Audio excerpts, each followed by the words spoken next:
Hi, these are my positions for the last week of June expiry.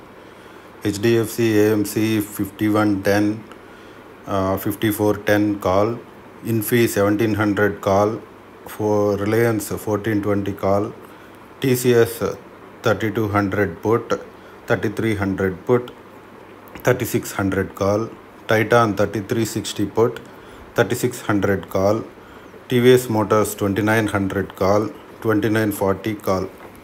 So దాదాపు పుట్లన్నీ exit అయిపోయాను.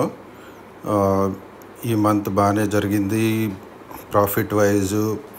ఇంకా ఈ 4 డేస్లో కానీ వార్ ఏమి ఎస్కలేట్ కాకపోతే మంచి ప్రాఫిట్ వచ్చే అవకాశం ఉంది. మీరు ట్రై చేయాలనుకుంటే నెక్స్ట్ మంత్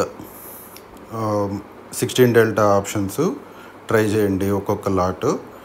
ఏమైనా డౌట్స్ ఉంటే కామెంట్ చేయండి, రిప్లై ఇవ్వడానికి ట్రై చేస్తాను. Thank you, by.